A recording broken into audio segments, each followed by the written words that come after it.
Rádio Rio de Janeiro, a emissora da Fraternidade, passa a apresentar Luz na Penumbra, programa que leva ao seu coração a mensagem da doutrina espírita.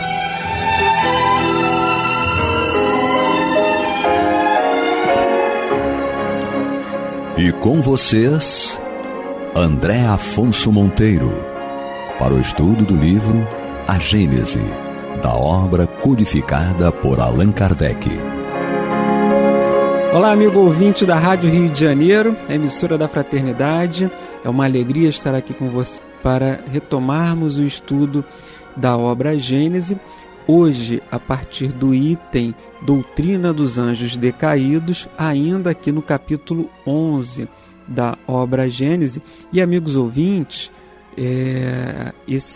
essa tradução que nós estamos utilizando para fazer esse estudo é a tradução da 4ª edição da obra A Gênese de Allan Kardec. Então, para vocês acompanharem, porque existem algumas diferenças entre umas traduções e edições, alguns tradutores utilizam a 5ª edição, mas nós estamos utilizando a tradução da 4ª edição do livro A Gênese para fazer esse estudo. Então, aqui no capítulo 11, o item Doutrina dos Anjos Decaídos, e é interessante que logo no início há uma nota aqui do autor, né? Quando ele coloca o seguinte em relação: quando publicamos, diz Kardec, né, nessa nota, é a nota 171, quando publicamos um artigo sobre a interpretação da doutrina dos anjos decaídos na Revista Espírita de janeiro de 1862, apresentamos essa teoria como uma hipótese, sem outra autoridade que não a de uma opinião pessoal discutível, porque então nos faltavam elementos bastante completos para uma afirmação absoluta. Expusemos a título de ensaio, tendo em vista suscitar o debate da questão, decididos, porém, a abandoná-la ou modificá-la se fosse preciso. Presentemente, essa teoria já passou pela prova do controle universal. Não somente ela foi aceita pela maioria dos espíritos como a mais racional e a mais de acordo com a soberana justiça de Deus, mas também foi confirmada pela generalidade das instruções dadas pelos espíritos sobre esse assunto, o mesmo ocorrendo com o que diz respeito à origem da raça adâmica. Então aqui, amigos, Kardec ele já faz uma colocação que inicialmente ele publicou em janeiro de 1862 uma matéria na Revista Espírita sobre a teoria da interpretação, uma hipótese sobre a doutrina dos anjos decaídos. Então, em 1862, ele lançou essa hipótese. Ele mesmo diz aqui que ele não passou sob o controle universal, ou seja, foi uma opinião pessoal dele, Allan Kardec, que ele não tinha ainda feito o seu método científico, as suas considerações, não expôs isso a outras fontes e nem mesmo também a autoridade dos espíritos sobre esse assunto. Então, esse controle universal que Kardec fazia era testar se aquela hipótese, era comprovar aquele método ali, aquelas afirmações, isso com outras fontes, inclusive de outros médiuns, e também a própria orientação dos espíritos. Então, ele em 1862 ainda não tinha feito esse controle universal, ou seja, não tinha ainda verificado aquela informação, aquela hipótese que ele mesmo tinha originado. E a obra A Gênese, ela foi lançada aqui em 1869, ou seja, 7 anos depois. Então, aí Kardec agora já afirma que ela passou por esse controle universal e também pela informação que os espíritos prestaram para ele. Então ele diz o seguinte: a palavra anjo, como muitas outras, tem muitas acepções. Indiferentemente, ela pode ser interpretada para o bem ou para o mal, já que se diz os bons e os maus anjos, o anjo de luz e o anjo das trevas, de onde se conclui que, em sua acepção geral, ela significa simplesmente espírito. Continua Kardec. Os anjos não são seres fora da humanidade, criados perfeitos, mas espíritos que chegaram à perfeição pelos seus esforços e seu mérito, como todas as criaturas. Se os anjos fossem seres criados perfeitos, e sendo a rebelião contra Deus um sinal de inferioridade, aqueles que se revoltaram não podiam ser anjos. Não se conceberia a rebelião contra Deus por parte de seres que ele teria criado perfeitos, enquanto que se pode concebê-la vinda da parte dos seres ainda atrasados. Por sua etimologia, a palavra anjo, do grego angelos, significa enviado, mensageiro. Ora, não é racional supor que Deus tenha tomado seus mensageiros entre seres bastante imperfeitos para se revoltarem contra ele. Então, amigos ouvintes, Kardec traz essa orientação aqui sobre a doutrina dos anjos decaídos. E como ele mesmo diz, a palavra anjo e até a nossa formação religiosa, muitos que iniciaram em algumas doutrinas vão se lembrar de que no início a palavra anjo ela tinha um significado assim de uma perfeição. Ou uma criança, quando desencarnava em tenra idade, diziam, a criança quando desencarna ela se torna um anjo. Então o anjo significava para nós um espírito, um ser elevado, que já possuía uma condição elevada. Existiam também até aquelas figuras dos anjos com asinhas, e algumas doutrinas também trabalham essas figuras, aqueles seres novos, jovens, mas voando entre as nuvens com as suas asinhas. Então, a ideia que nós tínhamos de anjos eram esses seres evoluídos que... Anjo Gabriel, então tinha uma série ali de informações que faziam essa analogia com esse termo anjo, assim, espíritos ou entidades que seriam do bem e que têm a função de nos ajudar. Até também a palavra anjo da guarda, né? Então, assim, o termo anjo, ele significava um espírito, uma entidade espiritual que tem o fim de nos auxiliar. E Kardec, ele traz uma proposta aqui, um conceito, aprofundando e nos clareando sobre essas informações. Então ele diz o seguinte, né? E aí a gente vai entender por que do anjo decaído. Então, se já era anjo, se já era evoluído, como é que esse anjo ele se torna algo imperfeito? Então Kardec vem trabalhando isso. Primeiro ele vai dizer, quando a gente fala anjo, aonde se lê anjo, entenda-se espírito. Estamos falando de espírito. E aí sai aquele conceito figurado, aquela situação meio figurada do anjo, daquela entidade com asinhas, e vamos entender como espírito.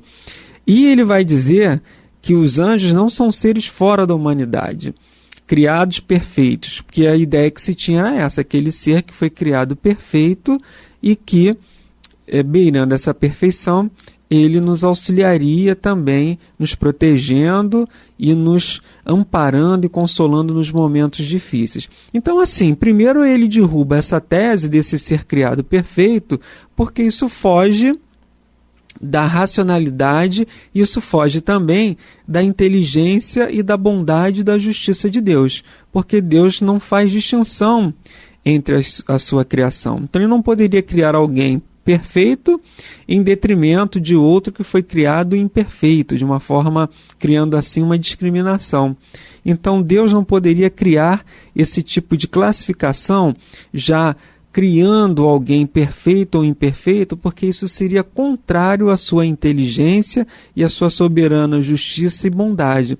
Então Kardec faz essa colocação. Primeiro, que ninguém foi criado perfeitamente. São espíritos que não foram criados perfeitos, como se tem essa ideia.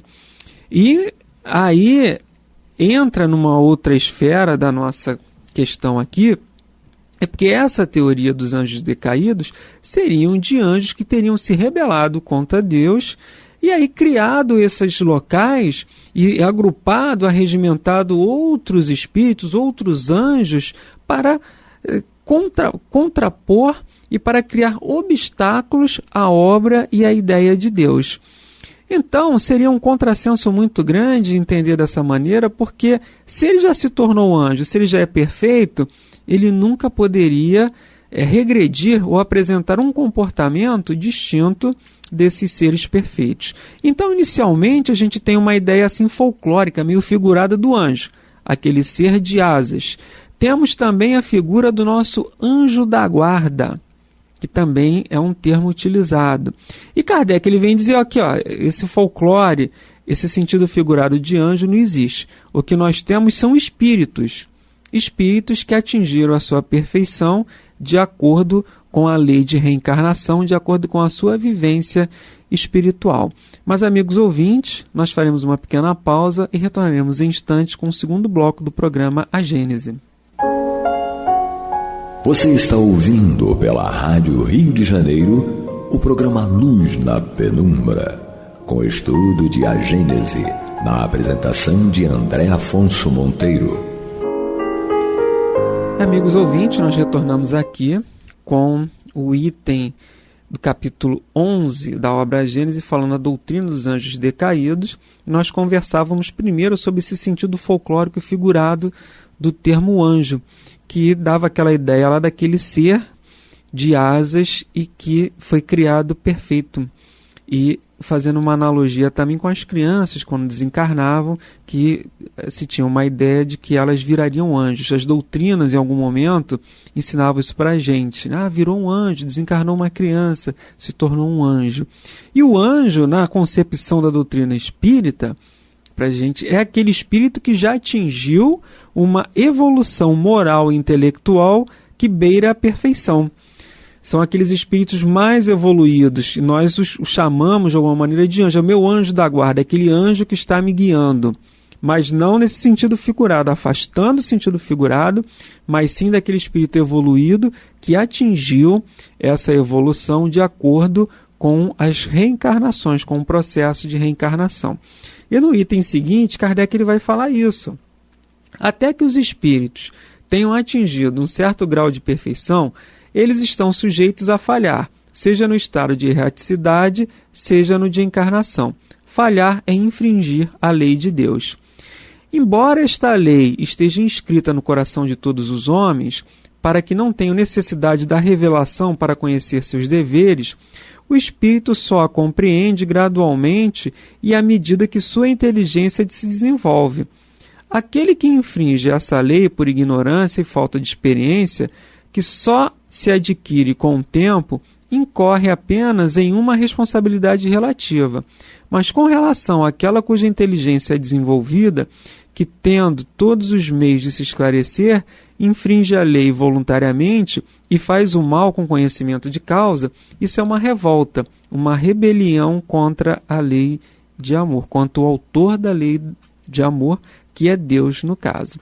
Então aqui Kardec ele já vai aprofundar mais a questão. Ele vai dizer o seguinte, anjo decaído, primeiro ele dá essa classificação, essa conceituação do termo anjo. O que significa o anjo? Que para nós é um espírito que atingiu essa evolução, que atingiu essa qualificação da perfeição, os seus caracteres morais e intelectuais desenvolvidos.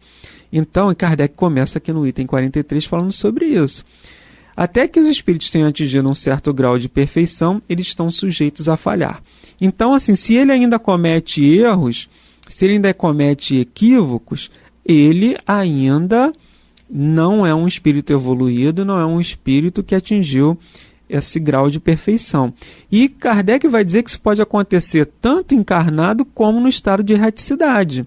Então, se eu posso estar encarnado, posso ser um homem de bem, que é aquele homem que está lá no capítulo 17 em O Evangelho, Sede Perfeitos, em que ele traz os caracteres do homem de bem. Então, lá no item 17, Kardec, os espíritos vão informar a Kardec os caracteres do homem de bem, ou seja, as qualidades, os pressupostos, as características que o espírito encarnado ou desencarnado tem que ter para que ele venha a ser conhecido, para que ele tenha essa conceituação de homem de bem. O que é o homem de bem? Então nós temos que entender e estudar. o capítulo 17 em O Evangelho segundo o Espiritismo, para a gente entender as características do homem de bem. Feito isso, feitas essas considerações, até que a gente atinja, até que a gente consiga colocar em prática alguns daqueles pressupostos que estão ali, e os espíritos respondem para Kardec que ali não são todos, também são alguns do que a gente tem que fazer para a gente ser considerado um homem de bem, ou seja, um espírito já em evolução. Até que a gente atinja essa maturidade moral e intelectual, nós estamos sujeitos ao erro. Seja aqui no corpo físico, seja lá na erraticidade, no mundo espiritual, nesse intervalo de uma encarnação para outra. Ou seja, até quando estou lá como espírito, eu sou o mesmo espírito. Eu não fiquei melhor porque eu desencarnei. Ou não deixei de ter as minhas necessidades, os meus vícios, porque eu desencarnei. Não, eu continuo sendo a mesma pessoa, não o mesmo encarnado, né, mas o mesmo espírito, continuo sendo o mesmo espírito, com as mesmas qualidades e com as mesmas dificuldades, com as mesmas virtudes e com os mesmos vícios. Então, se eu vivia no erro aqui, eu não vou deixar de uma hora para outra, porque desencarnei, de mudar o meu comportamento. Vou continuar, via de regra, tendo o mesmo comportamento que eu tinha aqui enquanto encarnado. Então, e da mesma coisa, quando nós estamos lá no mundo espiritual, a gente vem para o corpo físico, as nossas tendências, com o passar do tempo, começam a se desenvolver na nossa existência. Então, Kardec diz que ninguém atinge esse grau de perfeição sem a trajetória, sem a caminhada na evolução. E diz que estão sujeitos a falhar. Nós estamos sujeitos, não quer dizer que estamos obrigados a falhar. Estar sujeito é uma coisa, agora estar obrigado é outra. O caminho do erro não é obrigatório, é algo que pode acontecer, mas eu não sou obrigado a errar, eu não preciso passar pela fileira do mal para o meu progresso, para a minha evolução. Isso é uma consequência da minha ignorância, da minha falta de experiência. Como ele diz aqui, ó, você pode falhar, e falhar é um erro em relação às leis de Deus. E ele vai falar uma coisa importante que ele diz logo em seguida: embora esta mesma lei esteja inscrita no coração de todos os homens. Lá em O Livro dos Espíritos, Kardec vai perguntar, no capítulo das leis morais, onde estão gravadas as leis de Deus? Os espíritos vão responder: na nossa consciência. E aí Kardec retoma a pergunta: se estão na nossa consciência, por que a gente se afasta dela? Por que a gente se esquece dela?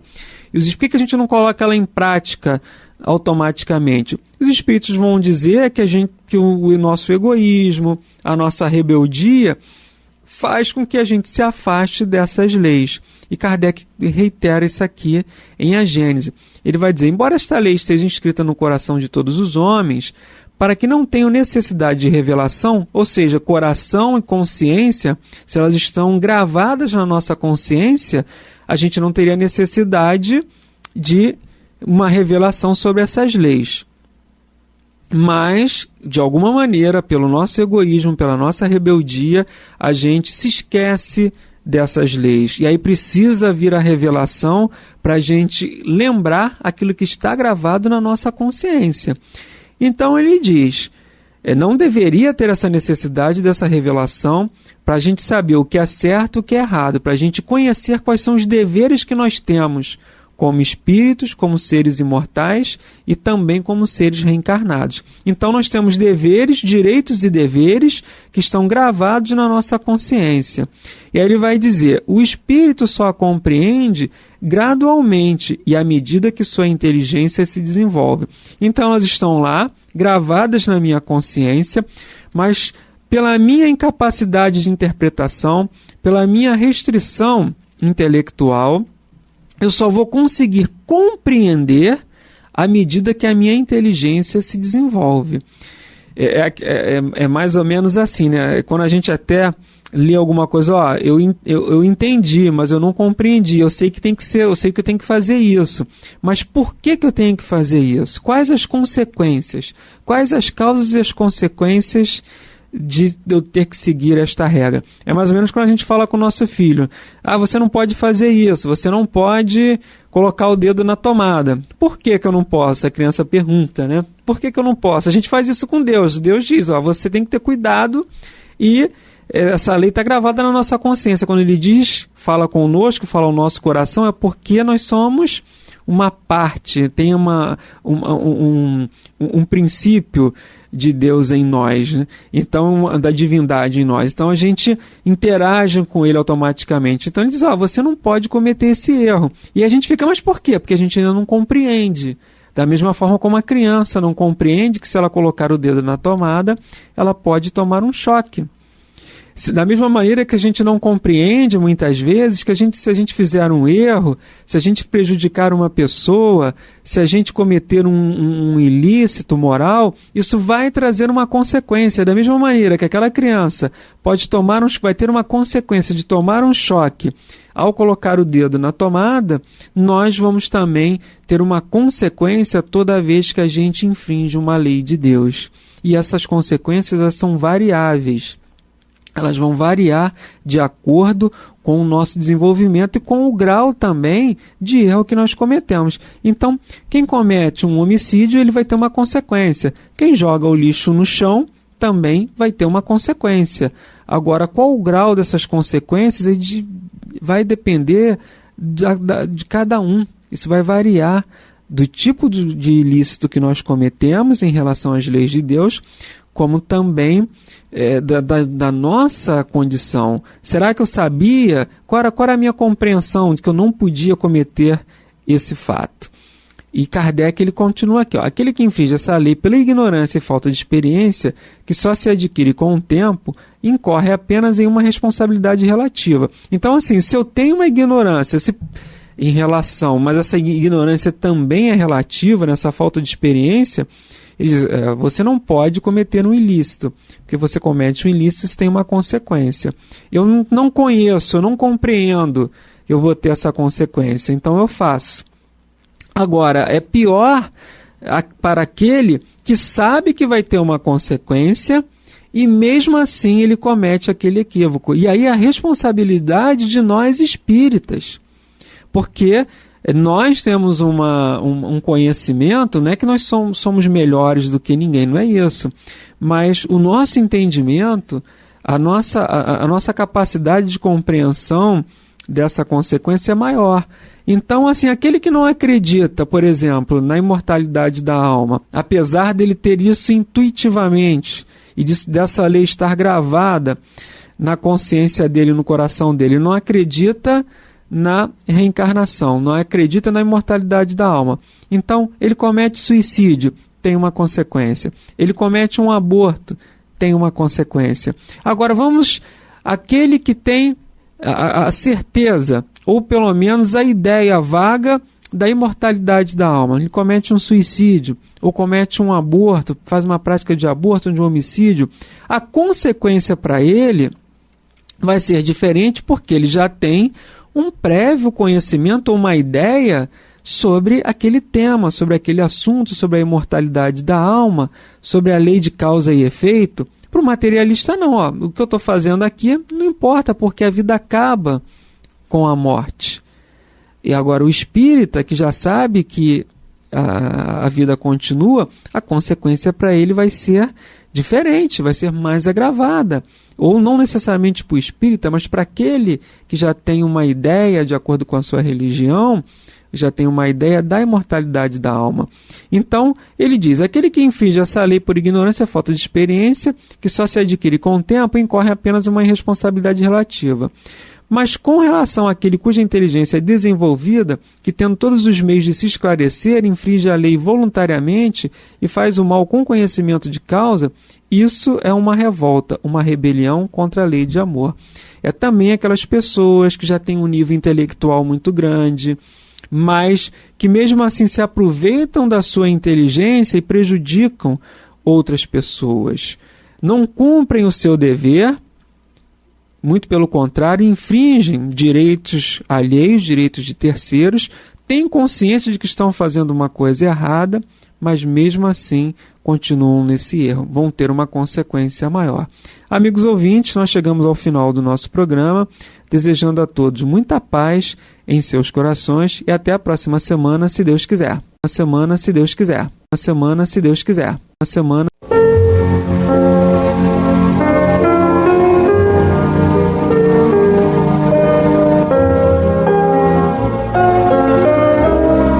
A Rádio Rio de Janeiro está levando ao seu lar e ao seu coração a mensagem consoladora da doutrina espírita, através do programa Luz na Penumbra.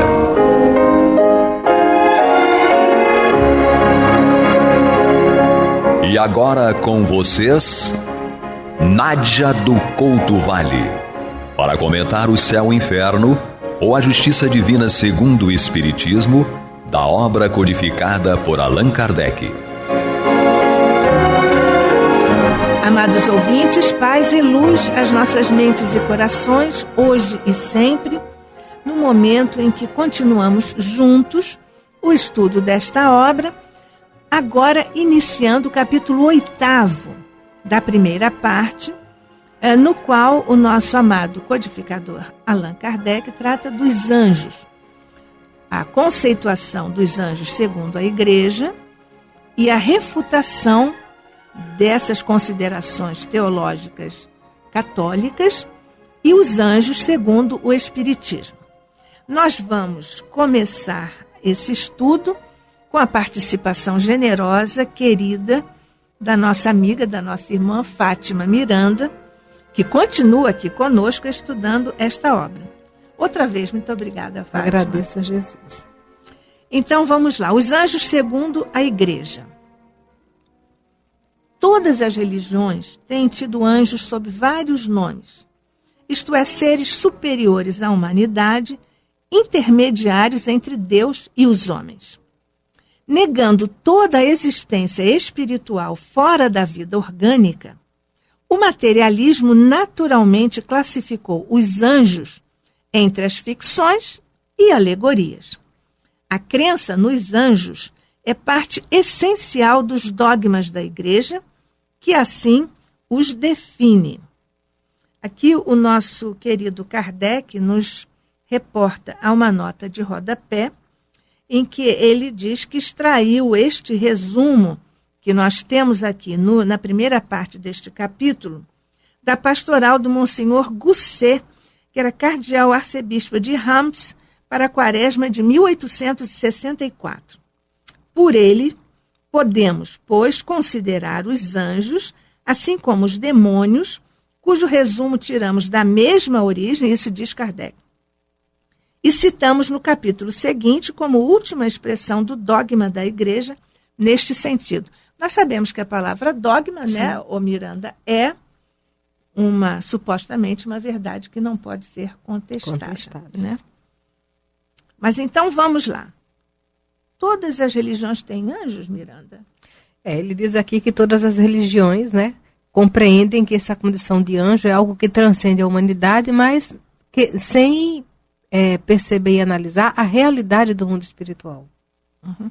Então, é uma espécie de conceito que não se explica. É como se fosse uma supremacia entre os espíritos, sim, né, inalcançável por nós, pobres mortais. Sim, e porque já são seres que não têm nenhuma vinculação conosco, sim, contrariamente ao que nós sabemos da doutrina espírita. Isso, né? Mesmo. Mas são seres que estão acima da humanidade e, portanto, não se regem, não se regeram e jamais vão se deixar reger pelos mesmos princípios da lei divina pelos quais nós somos regidos. Como se eles fossem aqueles privilegiados, né? Uma série à parte. À parte. E nós já sabemos que na criação divina não existem privilegiados. Não existem privilegiados. Mas são considerados esses anjos, em todas as religiões, como intermediários entre Deus e os homens. Essa questão da intermediação, que em várias teologias, e particularmente aqui nós estamos tratando da teologia católica, é uma intermediação necessária. O Espiritismo não considera essa intermediação necessária.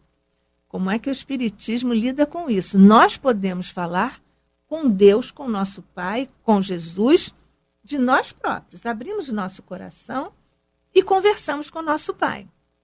Mas as outras teologias impõem que haja esses seres intermediários entre Deus e os homens, que são, no caso aqui, os anjos, nessa hierarquia que você se referiu, mas depois os homens também instituíram outra intermediação na Miranda. O poder, né? Para ter o poder de libertar e aprisionar, de salvar, o poder de mando sobre a vida do outro, anulando a liberdade de escolha, de ação e subjugando. Porque no homem esse poder leva ao subjugo do outro homem. Isso. Por isso ele não é divino. Por isso não é divino. E aqui, então, se inscrevem as figuras sacerdotais. Isso. Não é isso? Porque só através dessas figuras é que o homem pode ser perdoado, a criatura pode ser perdoada. Tem o poder de vida e morte de vida até. E morte até, É? num desmando Sim, absoluto, sim, né? sim. De altíssimo grau, Sim. com vários movimentos que a história Mostra. Mostra. Em vários tipos de religião. de vários não é? tipos de religião, que começa com esse fundamentalismo nocivo. O fundamentalismo nem é sempre nocivo, mas de um modo geral e particularmente nos nossos dias, ele é extremamente O homem nocivo. egoísta não pode usá-lo de outra forma. Exatamente, ainda. é perverso É. até, né? Criminoso, Sim. né? Então, essa necessidade de intermediação que a teologia espírita rejeita.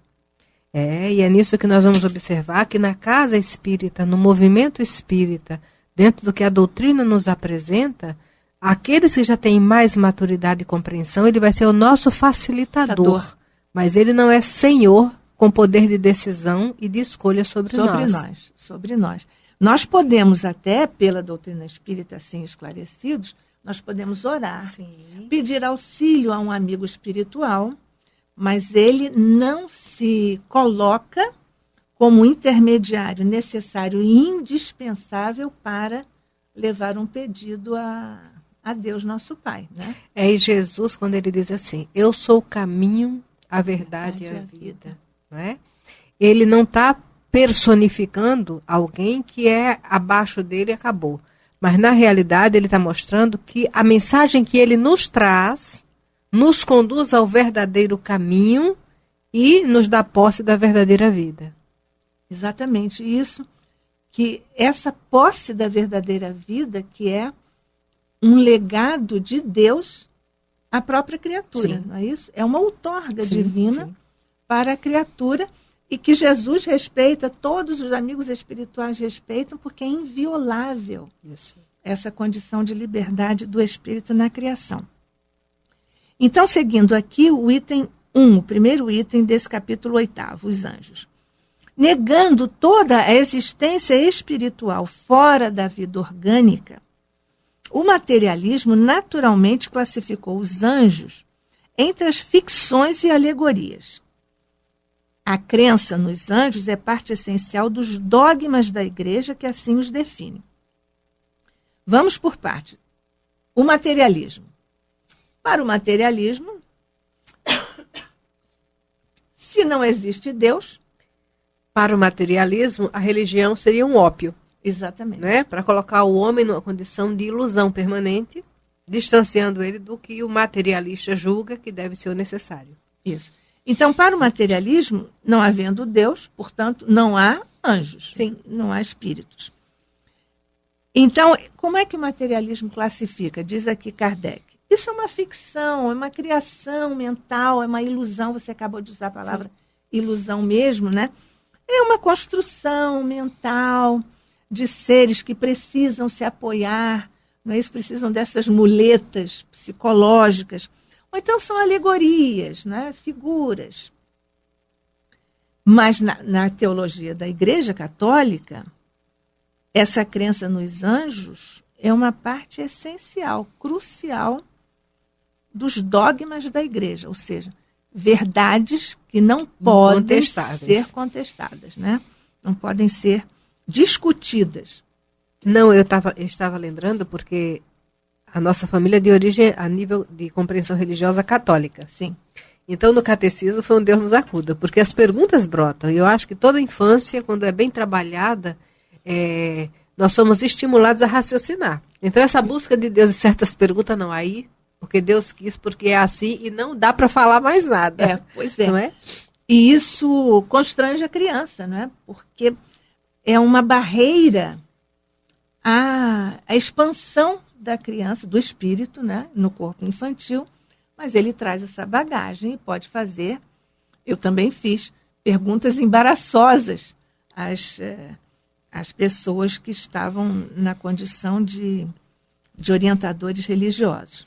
Mas, junto à doutrina espírita, atender a essa curiosidade da criança na evangelização é um desafio para o evangelizador.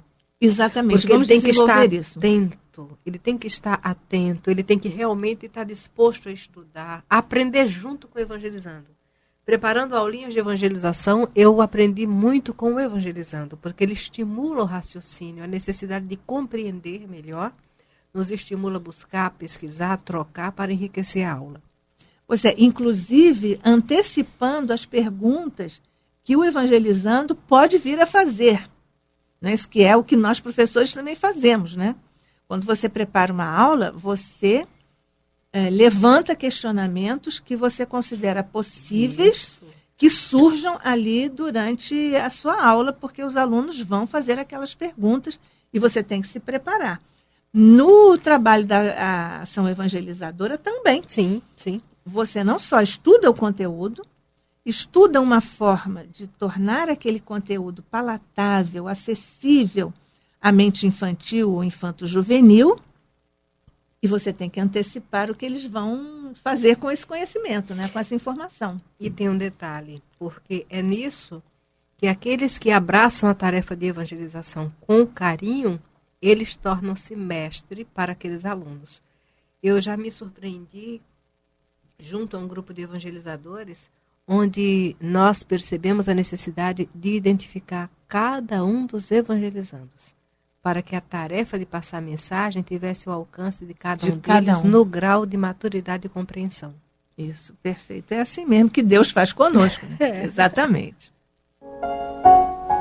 Você está ouvindo o programa Luz na Penumbra, com o estudo do céu e o inferno, ou a justiça divina segundo o Espiritismo, da obra codificada por Allan Kardec, na apresentação de Nádia do Couto Vale.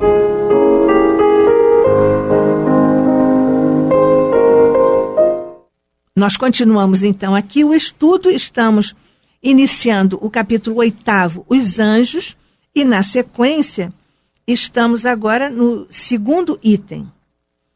Acreditamos firmemente, diz um concílio geral e ecumênico. Essa nota é do próprio Allan Kardec e ele se reporta então ao concílio de Latrão, que é esse concílio geral e ecumênico. Então, acreditamos firmemente que só há um Deus verdadeiro, eterno e infinito, que no começo dos tempos tirou conjuntamente do nada as duas criaturas, espiritual e corpórea, angélica e mundana, tendo formado depois, como elo entre as duas, a natureza humana, composta de corpo e espírito. Sim. Se fosse dessa forma, dessa forma, haveria um abismo entre um e outro. Pois é, que abismo seria esse, Miranda? Olha, o abismo seria justamente o fato de que alguém estaria sendo preterido na criação, né? E sem chances de construir em si, através dos próprios recursos que a divindade nos oferece, essa ponte de luz que nos liga. Porque antes nós falávamos de que todos nós temos condições de diretamente nos comunicar com Deus. E aí voltamos ao pensamento, não é? A vontade. E essa busca de Deus é instintiva em toda criatura.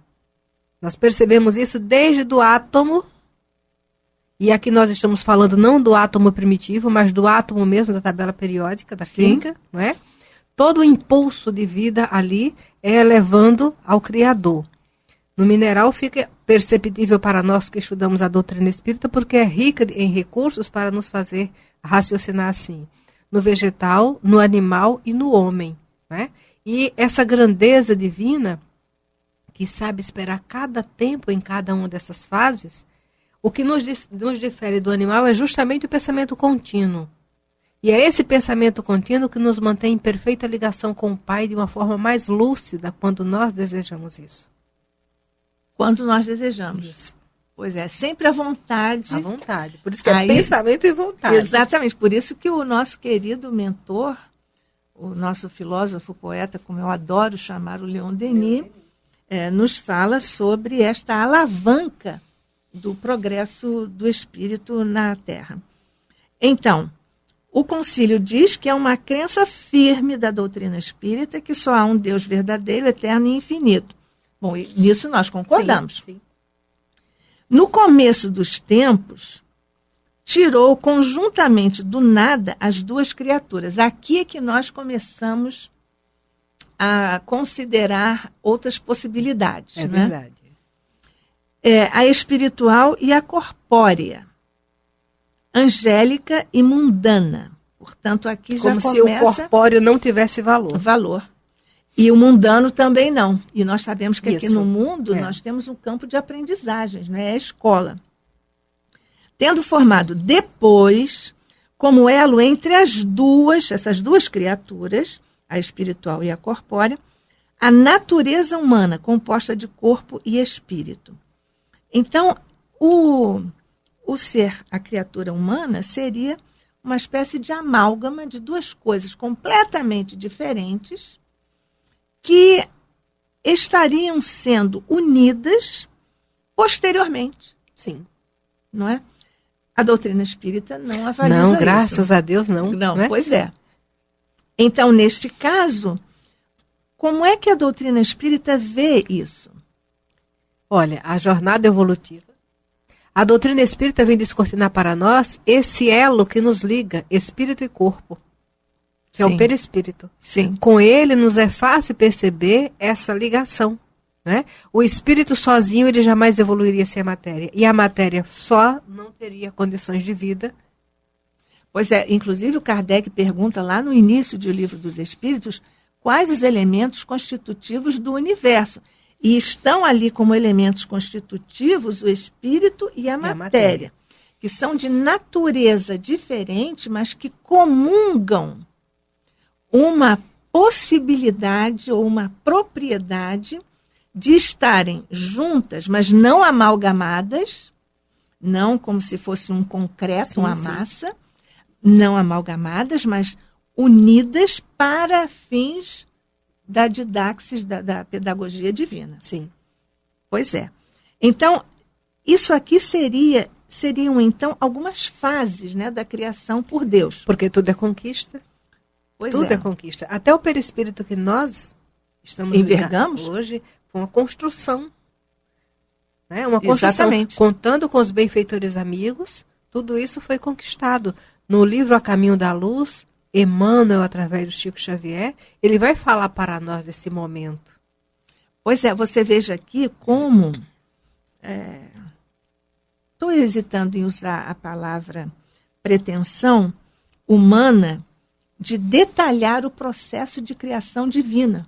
Não é? Porque esse aqui é um detalhamento do processo de criação divina. Primeiro, havia o nada. Depois, Deus tirou desse nada duas criaturas. Sim. Uma espiritual e corpórea. Um nada rico e pobre ao mesmo tempo. Ao mesmo tempo. Angélica e mundana. E tendo formado depois... Quer dizer, então primeiro Deus fez isso e depois ainda houve necessidade de uma outra etapa para juntar essas duas... Se ele tivesse fazendo uma experiência sem saber onde ia dar o resultado. Exatamente, para ver se ia dar certo, não é isso? Pois é, então é assim, tal é, segundo a fé, o plano divino na obra da criação, plano majestoso e completo como convinha à eterna sabedoria. Assim concebido, ele oferece aos nossos pensamentos o ser em todos os seus graus e condições. Pois é, Miranda, isso aqui é de uma expansão extraordinária do ponto de vista da ontologia, do problema do ser, não é? Da criação do ser, da existência. Então, segundo a fé, o plano divino na obra da criação é esse. Mas não é este que a doutrina espírita avaliza, claro. Não é? esse plano que é majestoso e completo, como também é o da doutrina espírita, e também convém também a eterna sabedoria, aqui nós podemos concordar do ponto de vista teológico com a doutrina, com essa doutrina, excetuando essa parte da separação de corpóreo e tal. Mas, segundo a fé católica é assim, segundo o Espiritismo, é a fé raciocinada que nos conduz a essa constatação. A compreensão da doutrina é mais profunda. Exatamente. É mais ampla e mais profunda. Assim concebido, ele oferece o plano divino, oferece aos nossos pensamentos o ser em todos os seus graus e condições, que é o que também estudamos lá, inclusive na segunda parte do Livro dos Espíritos, não é isso? A questão do ser. Na esfera mais elevada, aparecem a existência e a vida puramente espirituais. Isso é do ponto de vista dos dogmas católicos. Sim. Na última ordem, uma e outra puramente materiais e intermediariamente uma união maravilhosa das duas substâncias, uma vida ao mesmo tempo comum ao espírito inteligente e ao corpo organizado. Como é que nós podemos considerar essa questão à luz da doutrina espírita? À luz da doutrina espírita são os dois planos da vida. Sim. Não é? Um que fica invisível e outro invisível. É como se nós estivéssemos num grande oceano, o iceberg a nível de cima do nível do mar para cima é o que nós conseguimos registrar. E o que está submerso é tudo que transcende o material. Que é sempre muito maior, não é? Porque por Muito isso que nós maior. dizemos que é só a ponta do Isso, iceberg que nós isso. vemos, né? Que é o que é dado a ver ao homem, né? Sim. Se não fosse esse descortino com a codificação, nós não teríamos acesso a essa imensidão que jaz a criação. E aí nós vamos observar a pedagogia de Jesus, trazendo ao homem da terra gradativamente, né, aquilo que ele poderia aproveitar, novamente a utilidade. Quanto mais lúcido o espírito, mais claro, mais objetivo. A utilidade em tudo, nada desperdiçado. Pois é, por isso que nós dizemos que é uma categoria de lei Sim, no universo, sim. a utilidade, né? Sim. Então, nossa alma é de natureza simples e indivisível, porém limitada em suas faculdades. Essa é a teoria, a teologia católica. Sim. E nós? Não, a nossa não. Nós até refletimos que durante muito tempo nos foi colocado que nós somos criados à imagem e semelhança de Deus. Hoje, com a claridade da doutrina espírita, sabemos que não fomos criados à imagem porque Deus não é Não tem imagem. imagem. Né? Mas a semelhança, porque em essência ele é luz. E aí vem uma lembrança da conversa de Jesus com a samaritana. Todo o conjunto do evangelho é luz viva. Mas olha, ele pegou uma mulher que era discriminada dentro de uma sociedade que era machista. Uma mulher samaritana que sofria o preconceito, não é? E que estava em adultério, porque ela havia tido vários maridos, mas o que tinha agora não lhe pertencia. Exatamente. E foi para ele que Jesus vai nos dizer sobre Deus, para ela. Exatamente. Deus é espírito. Nós ficamos imaginando, meu Deus, Nicodemos deu toda a lei. Queria saber do nascer de novo. Mas olha, se você não entende quando eu falo das coisas da terra, como vai entender quando eu falo coisas do do céu?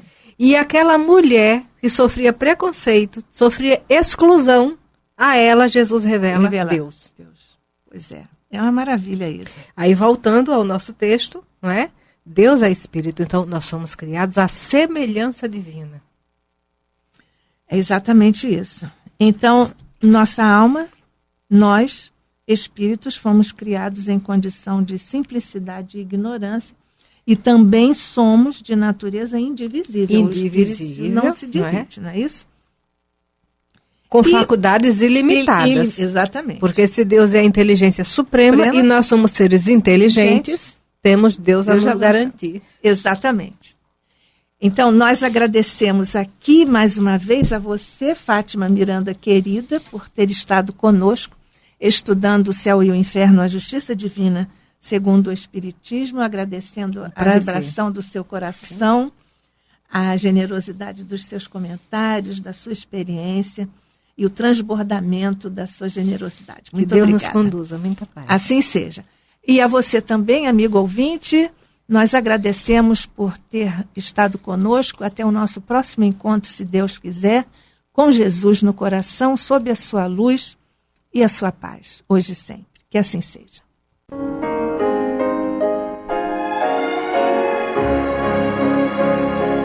E vamos ouvir agora a prece de encerramento de nosso programa, na voz de Geraldo de Aquino.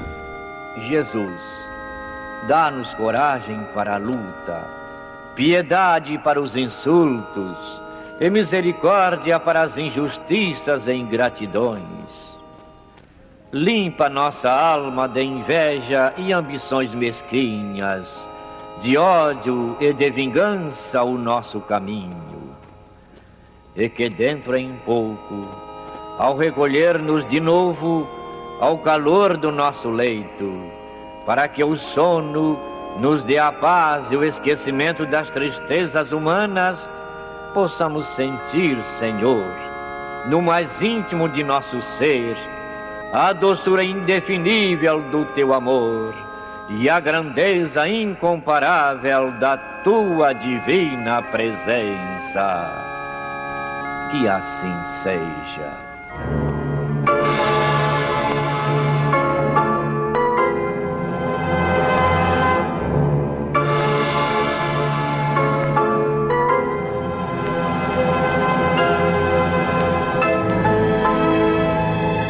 Acabamos de apresentar o programa Luz na Penumbra, que voltará a ser apresentado amanhã às 21 horas nesta emissora.